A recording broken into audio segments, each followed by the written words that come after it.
Welcome, wanderer, to one of the most prestigious places in Greece, the theater.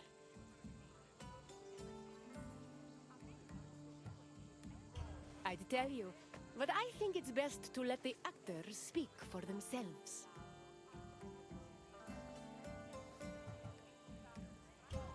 The theater was where audiences gathered to watch plays. They were the highest form of art in Greece, and people saw theater as a symbol of complete harmony between the mortal world and the divine. When you're done taking in the sights and sounds, come see me, and we'll talk more. Until then, wanderer.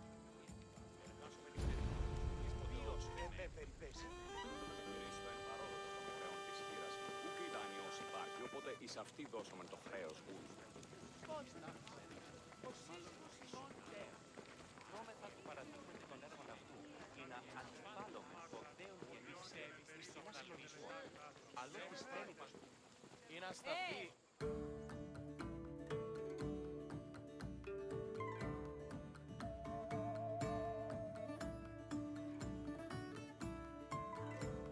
Theater is not just part of geek culture, but was a major part of Greek culture. In Athens, comedies and dramas originated from the dancing and singing performed by members of the cult of Dionysus. Between 536 and 533 BCE, theater's burgeoning importance in Athens was demonstrated when the responsibility of organizing tragedies was entrusted to the archon, the highest-ranking magistrate in the city. From then on, theater grew rapidly in popularity, and soon, a permanent space for performing and watching plays was built on the slope of the Acropolis. During the 5th century BCE, theater became intertwined with Athens' democracy. It often functioned as an echo chamber for political ideas, and in some cases, it could even influence public opinion. As a result, in the 4th century BCE, Plato coined the term theatrocracy to describe his city's politics. Δρόμεθα του παραδείγματι των έργων αυτού, είναι αντίπαλο. Είναι ασταθή ένα επιχείρημα 2 η ώρη νησί, το γίγνος και το επίσταση.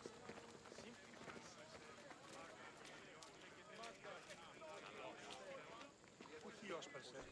Μία μίλια πίτουσα αναμένουσα τον νέο. Είναι ο πρεσβύτερος, έφυγε άπαντα Αθήνα. Τι σκραλούμε σε καλό εγώ.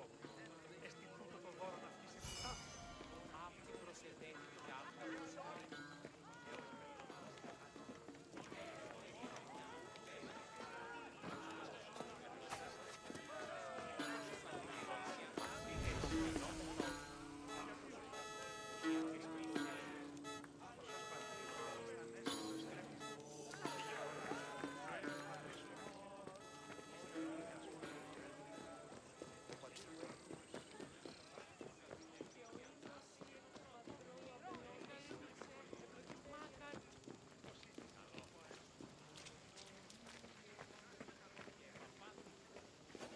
Επικαλούμε σε Μάκαρ, Πολιόνιμε, Περίπολε και Τελετάρχα, Θεόν Πάτερ, Ιδέ και Ιέ, Σκυπτούχε, Κούρε Δημάτορ, Βοτριόκοσμο, Οδηγέ των Κομών, Ελθέ Μάκαρ, Μίστε Σιβρίων και χαρημένος εή. Επικαλούμε σε...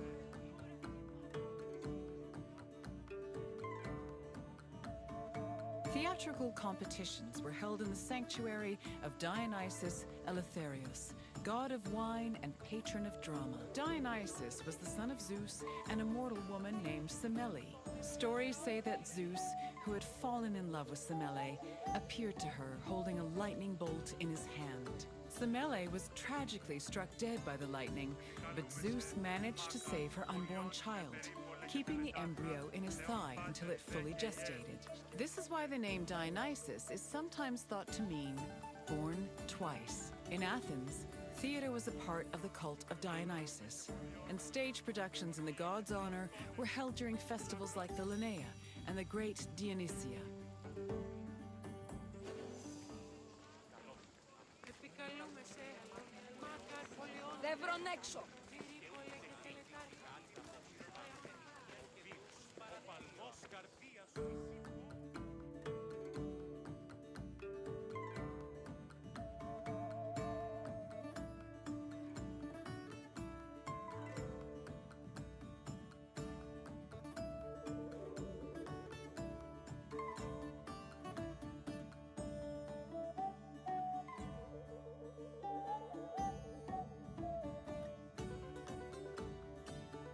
In Athens, there were 3 festivals that honored Dionysus with drama performances: the rustic Dionysias, the Linnea, and the Great Dionysia.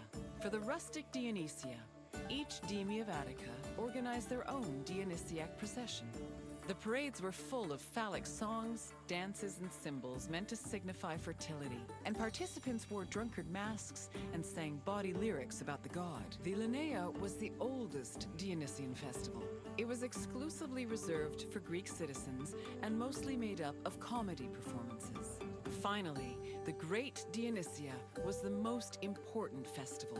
Taking place over several days, it began with a parade called a phallophori, followed by a dithyramb contest, and ending with consecrated drama competitions.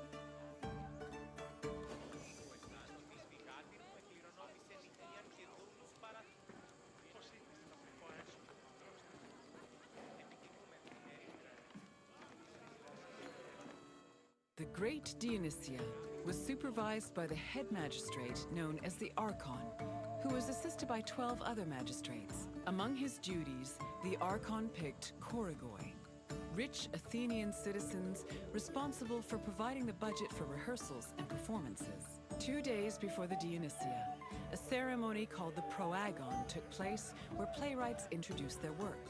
The Dionysia finally began in earnest with a procession to the god's temple, followed by sacrifices and a symposium.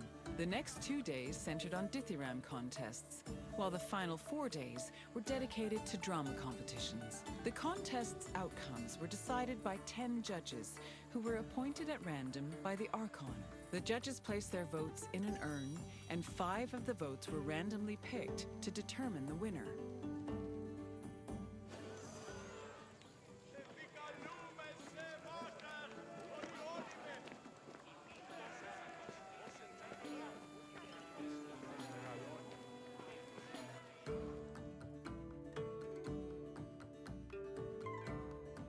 All Athenian stage actors were male, regardless of whether they were playing men or women. Tragedies originally featured only 1 actor performing alongside a chorus, eventually reaching a maximum of 4.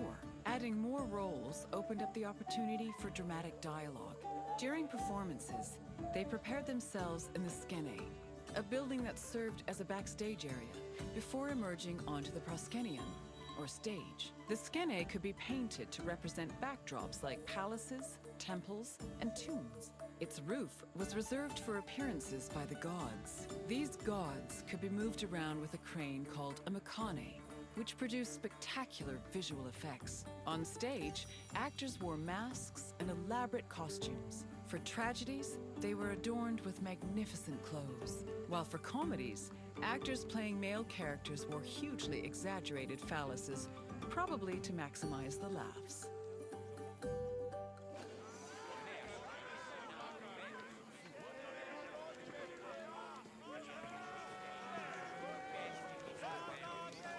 The centerpiece of the theater was the orchestra, or dancing place. It was a large, circular area that hosted choral performances, religious rites, and, presumably, acting. Choruses were composed of men wearing masks and costumes.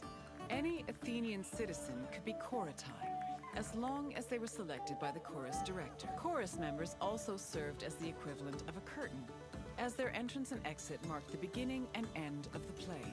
New costumes and masks were produced for the chorus for every new play, and they were often just as impressive and elaborate as the performances. For example, Aristophanes' comedies feature the chorus dressing as wasps, frogs, birds, clouds, and islands. One of his plays, The Knights, even had men riding other men dressed as horses.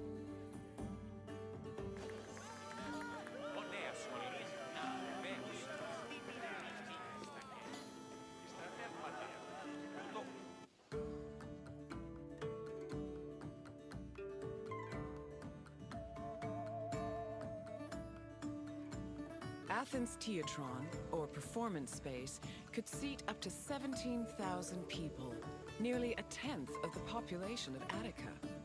Its excellent acoustics made it ideal for drama, but it was also sometimes used for political meetings and parades. The theater was accessible to everybody, This did not mean that seating was free, though. The first rows were normally where priests and public officials sat, while the central part of the auditorium was reserved for ambassadors and guests of honor. There is also evidence that men and women sat separately. In general, theater audiences were emotional and noisy.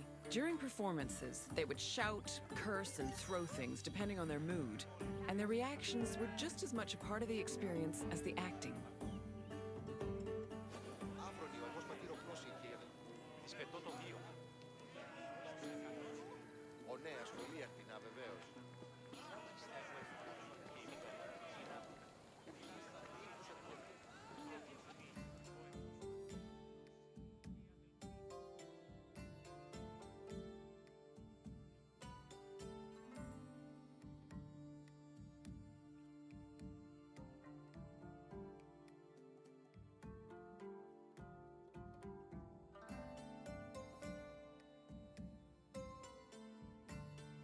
Hello again, Wanderer.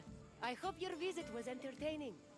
Though all art forms were important in Greek culture, none had the same prestige as theater, which provided a unique experience with every performance. Is there anything else you'd like to do? I appreciate your enthusiasm, Wanderer. Come with me.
Hello, my friend! It is my pleasure to introduce you to Corinth's Temple of Aphrodite.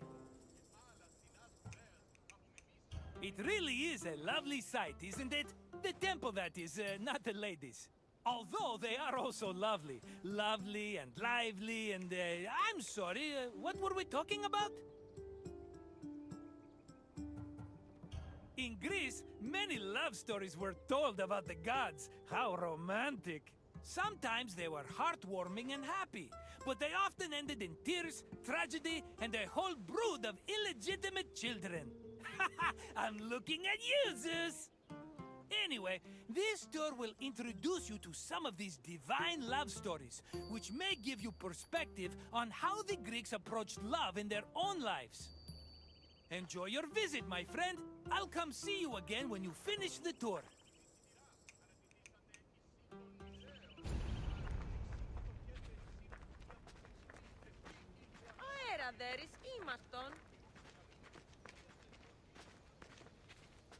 Much like Athens, Corinth had its own acropolis, called the Acrocorinth.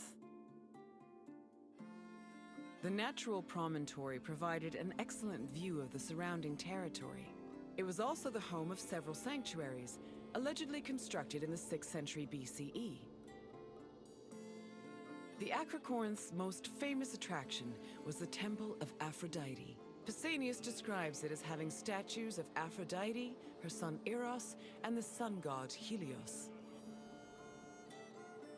According to Strabo, the temple's most distinguishing feature was its servants, who acted as sacred prostitutes. However, Strabo is the only source for this information, and it is still hotly debated to this day.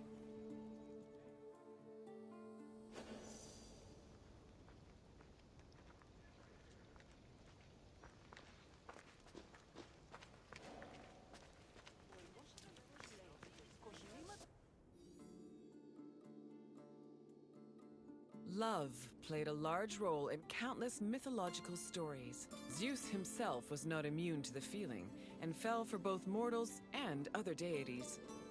Some myths centered on forbidden feelings that led to tragedy, such as Phaedra's love for her stepson Hippolytus. While marriage was prominent in mythology, it was usually presented as problematic. For example, Aphrodite frequently cheated on her husband Hephaestus, and Medea's resentment against her ex-husband Jason eventually drove her mad enough to murder her children. These less-than-ideal depictions reflected the Greeks' idea of marriage, which they viewed as a civic duty instead of a romantic union.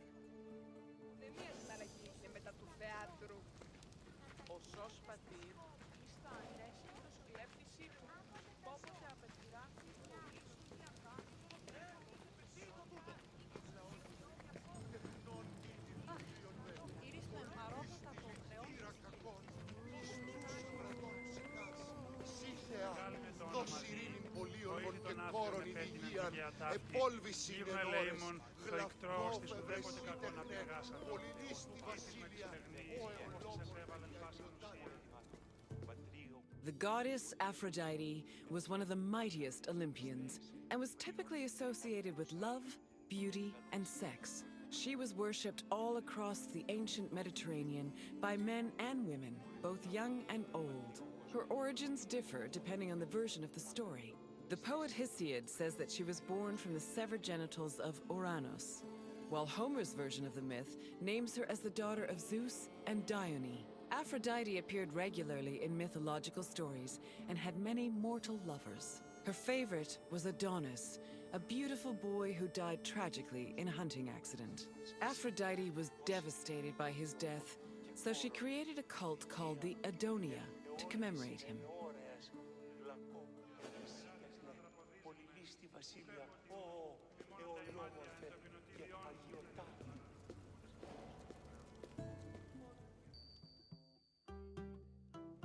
My friend, good to see you again. I bet you were surprised by some of the stories you heard. For a bunch of immortal beings, the gods certainly were saucy, eh? Tell me if there's anything else I can do for you. I'd be happy to. Right this way.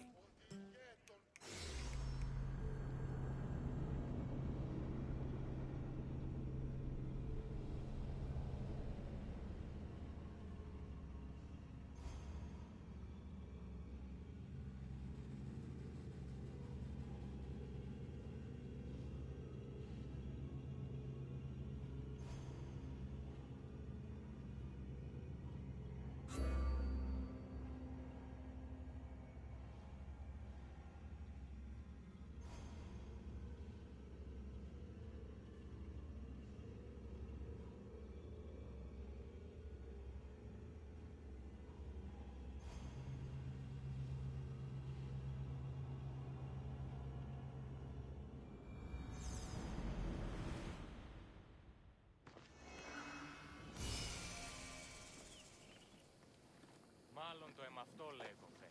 Μάλλον αυτό θύστημη. Λέγονε μ' αυτό.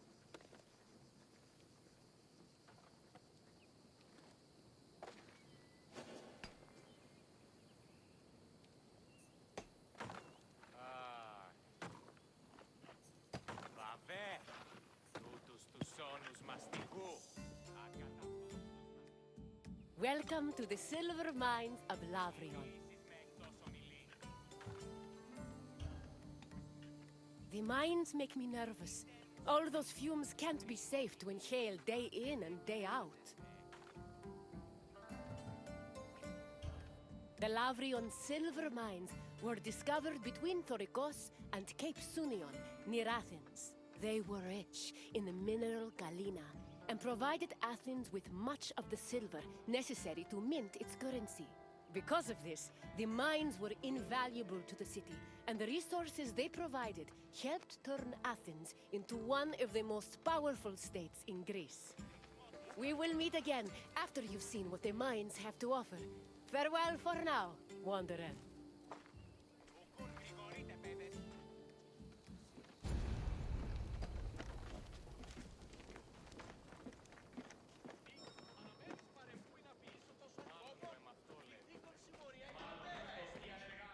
Silver mines were extremely rare in ancient Greece, which only increased their importance. Athens started exploiting the Lavrian silver mines at the end of the 6th century BCE and used its metal to produce its currency. Production at the mines exploded around 485 BCE when an especially rich vein was discovered. The mine's abundant silver made Athens one of the wealthiest cities in Greece. They also provided the resources necessary to build a fleet large enough to defeat the Persians at the Battle of Salamis. In short, the Lavrian mines played an integral part in the emergence of Athens as a Greek superpower.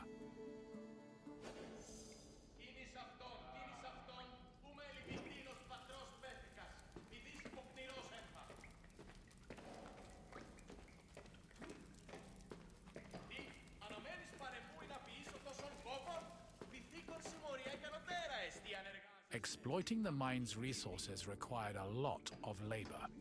To meet this requirement and save on cost, Athens leased out mining concessions to its citizens, who had their slaves to do most of the work, alongside poor day laborers.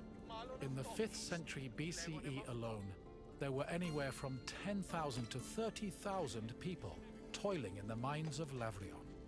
Together, the workers managed to produce an estimated 20 tons of silver per year. Κινηθείτε ευθέως εκείσε, ουκ ημωγέ, ουδείς ημών το σου το ισχνός, ουδείς το σου το οδύναμος εστί, έκαστος εφό ετάπτη. Τι γίγνεται?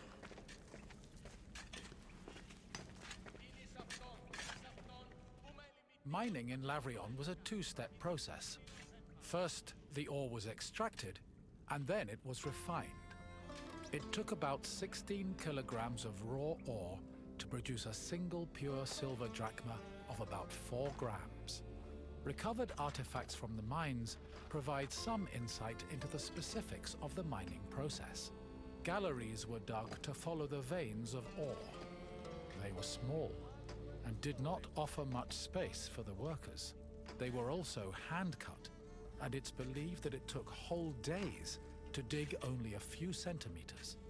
Once the galleries finally reached the veins, the ore was extracted and then crushed on mortar stone to prepare it for washing.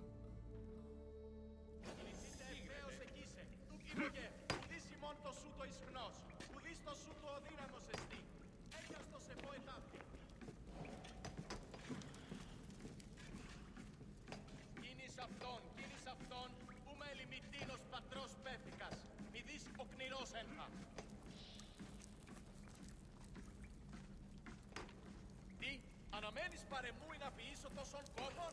Πυθίκον συμμορία υπεροτέρα εστί αν εργάζεστε. Αποκιστείτε. Άδικον εστί.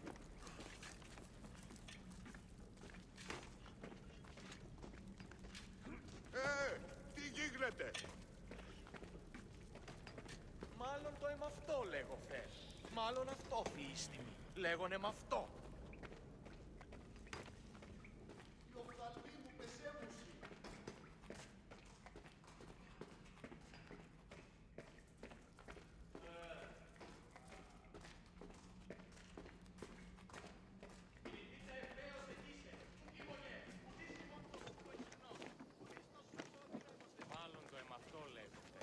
Μάλλον αυτό θύστημη. Λέγονε μ' αυτό.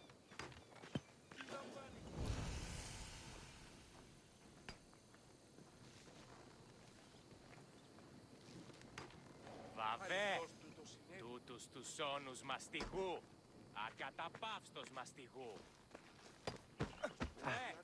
Τι ποιήσεις με εκτός ομιλήν. Είτε εν μουσική, εν ρυθμότινη, άδετε και εργάζεται.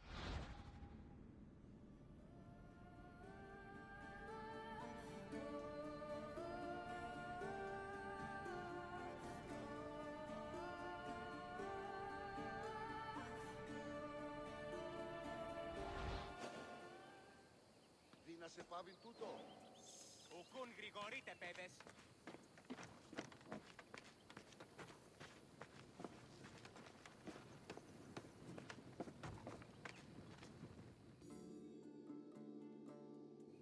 Mine workers used washeries to help clean rock from the ore.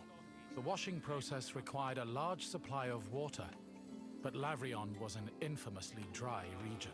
To compensate, cisterns were built in the mining area to collect and conserve seasonal rainwater.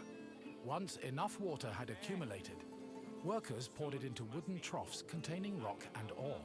The water's flow separated the lighter grains of rock from the heavier ore, which was caught in depressions at the bottom of the trough.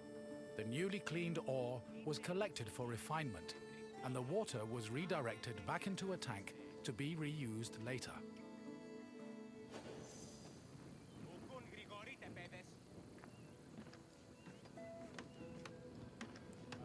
Άδικον εστί.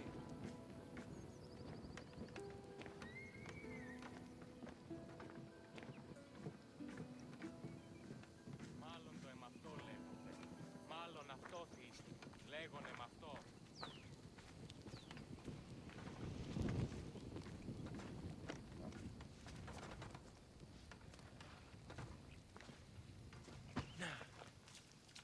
Βαβέ, ούτους όνους μαστιγού, ακαταπαύστος μαστιγού.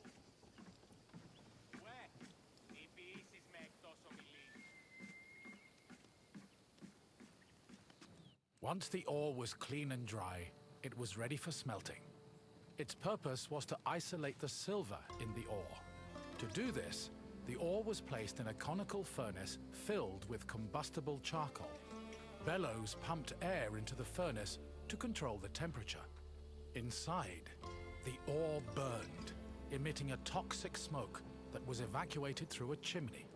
Eventually, the silver alloy was separated from the slag and collected for the last step in the refinement process, cupellation. Cupellation removed any leftover lead from the silver.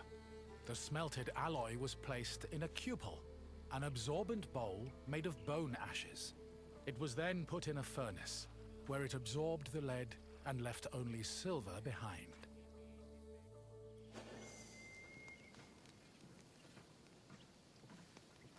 Είτε μουσική, εν ρυθμόπινη, άνετε και εργάζεστε.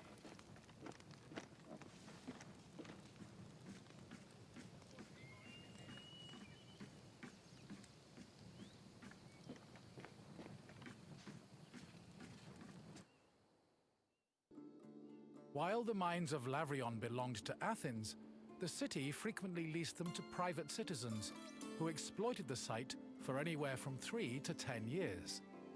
These citizens enlisted slaves and poor day laborers to carry out most of the work. The workers had a very low life expectancy, about 3 to 5 years, due to the hazardous working conditions. The dangers they faced included toxic lead vapor in the air and lung-choking dust in the galleries. However, they were fed well enough to keep up their work, and their combined labor managed to produce an estimated 20 tons of silver a year.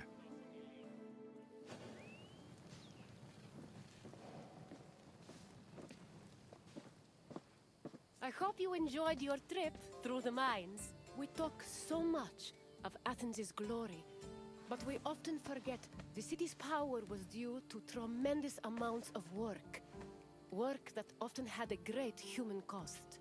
What else would you like to do? Of course! Please follow me!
Welcome to Laconia, visitor. You're here to learn about Spartan society, yes? Then I won't stop you. Sparta is a glorious place, and you should feel honored to be here. Honored, and perhaps somewhat frightened.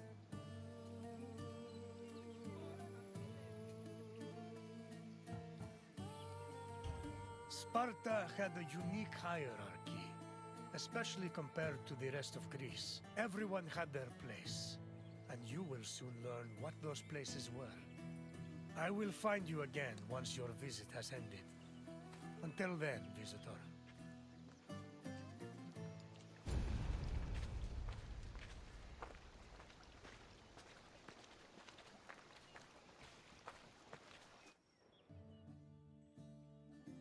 Spartan society was structured around austerity, self-sufficiency, and a hostility towards foreign elements.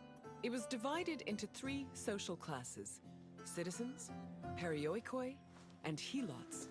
Citizens were called Spartans, or homoioi. They were free men and women with mostly equal rights and wealth, though their contributions to political life were extremely limited. The perioikoi lived in surrounding areas under Spartan control. They cultivated the land and were primarily merchants and craftsmen. They were also part of the army, and their lands were the first line of defense in the event of a hostile attack. Helots were Sparta's lowest class. They were people who had lost their freedom to the Spartans, and they served the city as slaves. Helots were considered property instead of people. As a result, they had no political or civil rights.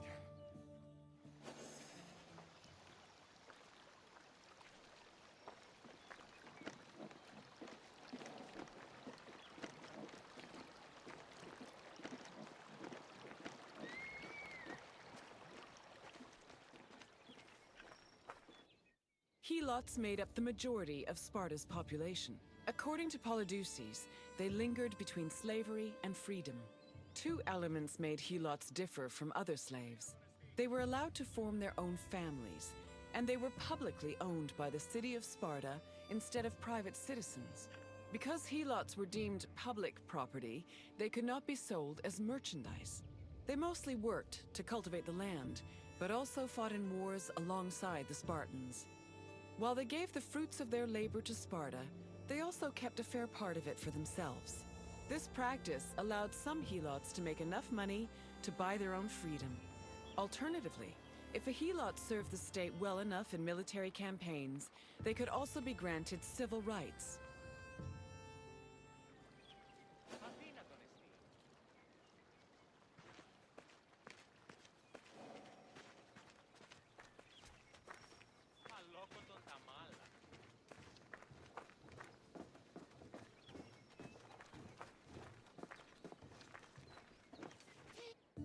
The founding of Sparta is dated around the 9th century BCE.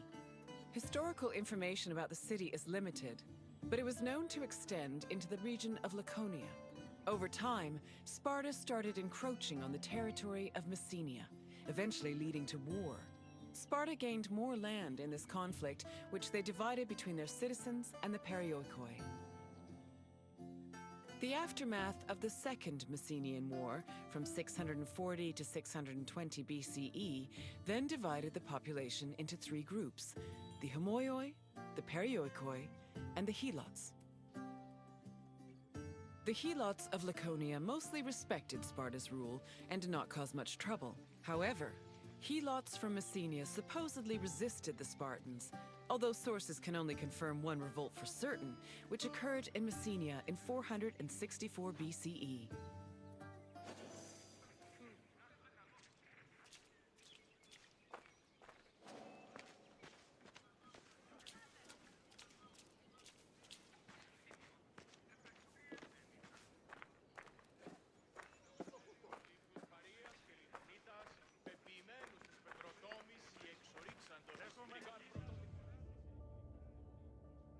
During the 5th century BCE, helots were quite active in the army, especially during the Peloponnesian War. They served as hoplites on land and as rowers during naval battles. In both cases, they gave Sparta an important numerical advantage. For every Spartan on the battlefield, there were at least 7 helots. Although many ancient sources say Spartans had a hostile relationship with helots, they were much more likely to treat them better in times of war. For example, when 300 helots and 120 elite Spartans were captured by Athens during the Battle of Sphacteria in 425 BCE, the Spartans promised the helots their freedom if they served them well in combat. Similarly, around the same time, the Spartan general Brasidas fought a battle alongside 700 helots. Impressed by their courage and loyalty, Brasidas later freed them all and allowed them to join the Perioikoi.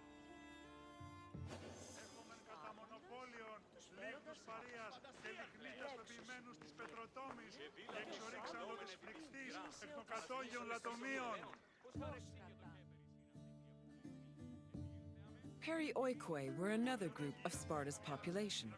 They lived not in the city itself, but in its surrounding areas. The Perioikoi were never hostile against the Spartans. In fact, both groups together were known by the collective name Lacedaemonians.